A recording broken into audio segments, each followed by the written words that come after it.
AP హోంమంత్రి వంగలపూడి అనిత రాజమండ్రి జైలును సందర్శించారు. జైల్లో స్నేహ బ్లాక్ను చూసినప్పుడు కాస్త ఎమోషనల్ అయ్యారు. ఏ తప్పు చేయని తమ నాయకుడు చంద్రబాబును 53 రోజుల పాటు ఈ జైల్లోనే పెట్టారని ఆవేదన వ్యక్తం చేశారు. ఇప్పుడు అదే జైలుకు తాము వసతులు ఎలా ఉన్నాయో చూసేందుకు వచ్చామని అనిత అన్నారు. ఆగస్టు 15కు క్షమాభిక్ష ఖైదీల విడుదల ఉండదని, గాంధీ జయంతికి మాత్రమే ఉంటుందని తెలిపారు. కాగా స్కిల్ స్కామ్ కేసులో టీడీపీ అధినేత చంద్రబాబును సిఐడి అరెస్టు చేయగా తొలిసారిగా చంద్రబాబు 53 రోజుల పాటు జైల్లో జీవితం గడిపారు.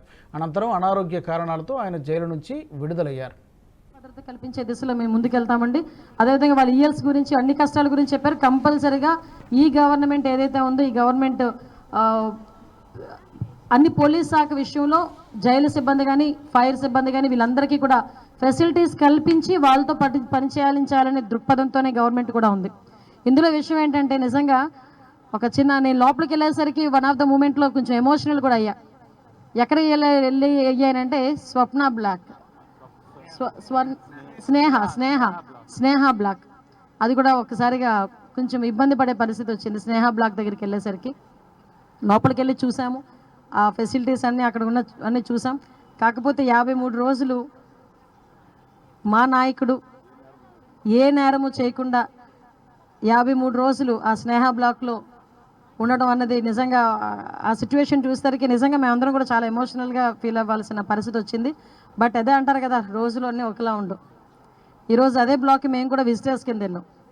అది బ్యూటీ ఆఫ్ డెమోక్రసీ. వాసు గారిని కూడా తీసుకెళ్ళి ఏ బ్లాక్లో పెట్టారు మమ్మల్ని? స్నేహ బ్లాక్ రూమ్ నెంబర్ 11లో పెట్టారు. ఆయన చూసుకున్నారనమాట, ఈ బ్లాక్లో నేను ఉన్నాను, నన్ను పెట్టారు ఈ బ్లాక్లో కూడా నన్ను. అంటే ఓవరాల్గా అయిపోయిందంటే బ్యూటీ ఆఫ్ డెమోక్రసీ అదే. సో ఈరోజు అదే జైలు దగ్గరికి విజిటర్గా మేము అక్కడికి వెళ్ళి చూసి వాళ్ళ పరిస్థితులు చూసుకొని వచ్చే పరిస్థితి వచ్చింది.